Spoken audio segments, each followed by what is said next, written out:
Good afternoon, everyone. My colleagues and I remain squarely focused on our dual mandate to promote maximum employment and stable prices for the American people. We understand the hardship that high inflation is causing, and we remain strongly committed to bringing inflation back down to our 2% goal. Price stability is the responsibility of the Federal Reserve. Without price stability, the economy does not work for anyone. In particular, without price stability, we will not achieve a sustained period of strong labor market conditions that benefit all. Since early last year, the FOMC has significantly tightened the stance of monetary policy. We've raised our policy interest rate by 5.25 percentage points and have continued to reduce our securities holdings at a brisk pace. We've covered a lot of ground, and the full effects of our tightening have yet to be felt. Today, we decided to leave our policy interest rate unchanged and to continue to reduce our securities holdings. Looking ahead, we are in a position to proceed carefully in determining the extent of additional policy firming that may be appropriate. Our decisions will be based on our ongoing assessments of the incoming data and the evolving outlook and risks. I will have more to say about monetary policy after briefly reviewing economic developments. Recent indicators suggest that economic activity has been expanding at a solid pace, and so far this year, growth in real GDP has come in above expectations. Recent readings on consumer spending have been particularly robust. Activity in the housing sector has picked up somewhat, though it remains well below levels of a year ago, largely reflecting higher mortgage rates. Higher interest rates also appear to be weighing on business fixed investment.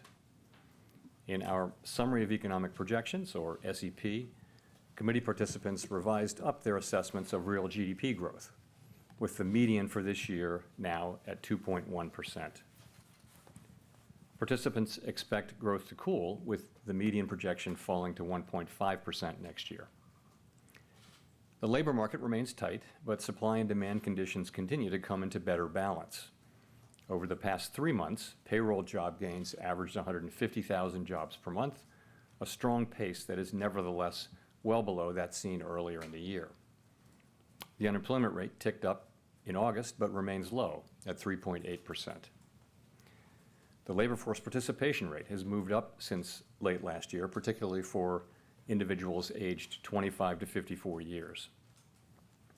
Nominal wage growth has shown some signs of easing, and job vacancies have declined so far this year. Although the jobs to workers gap has narrowed, labor demand still exceeds the supply of available workers. FOMC participants expect the rebalancing in the labor market to continue, easing upward pressures on inflation. The median unemployment rate projection in the SEP rises from 3.8% at the end of this year to 4.1% over the next 2 years. Inflation remains well above our longer run goal of 2%. Based on the Consumer Price Index, or CPI, and other data, we estimate that total PCE prices rose 3.4% over the 12 months ending in August, and that excluding the volatile food and energy categories, core PCE prices rose 3.9%.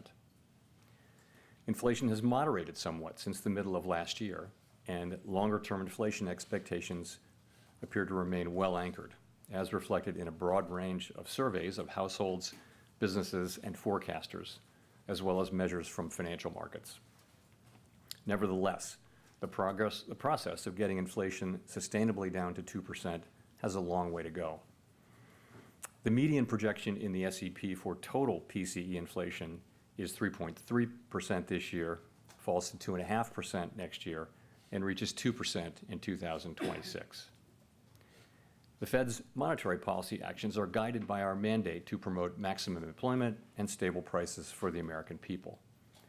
My colleagues and I are acutely aware that high inflation imposes significant hardship as it erodes purchasing power, especially for those least able to meet the higher costs of essentials like food, housing, and transportation.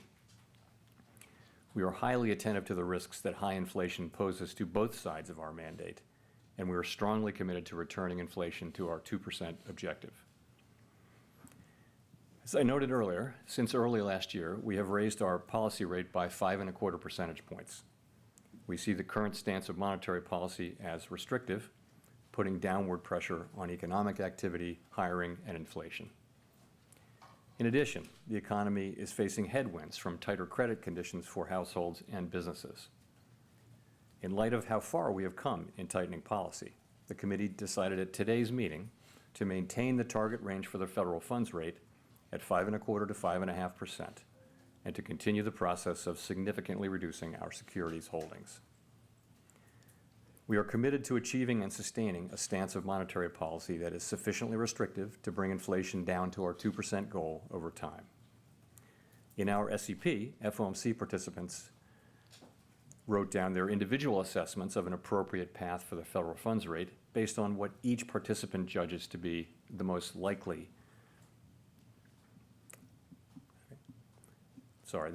scenario going forward. If the economy evolves as projected, the median participant projects that the appropriate level of the federal funds rate will be 5.6% at the end of this year, 5.1% at the end of 2024, and 3.9% at the end of 2025.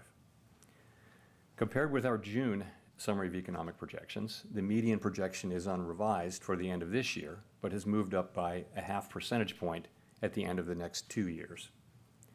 These projections, of course, are not a committee's decision or plan. If the economy does not evolve as projected, the path of policy will adjust as appropriate to foster our maximum employment and price stability goals. We will continue to make our decisions meeting by meeting based on the totality of the incoming data and their implications for the outlook for economic activity and inflation, as well as the balance of risks. Given how far we have come, we are in a position to proceed carefully as we assess the incoming data and the evolving outlook and risks. Real interest rates now are well above mainstream estimates of the neutral policy rate, but we are mindful of the inherent uncertainties in precisely gauging the stance of policy. We're prepared to raise rates further if appropriate, and we intend to hold policy at a restrictive level until we're confident that inflation is moving down sustainably toward our objective. In determining the extent of additional policy firming that may be appropriate to return inflation to 2% over time, the committee will take into account the cumulative tightening of monetary policy, the lags with which monetary policy affects economic activity and inflation, and economic and financial developments. We remain committed to bringing inflation back down to our 2% goal and to keeping longer-term inflation expectations well anchored. Reducing inflation is likely to require a period of below-trend growth and some softening of labor market conditions. Restoring price stability is essential to set the stage for achieving maximum employment and stable prices over the longer run. To conclude, we understand that our actions affect communities, families, and businesses across the country. Everything we do is in service to our public mission. We at the Fed will do everything we can to achieve our maximum employment and price stability goals. Thank you, and I look forward to your questions.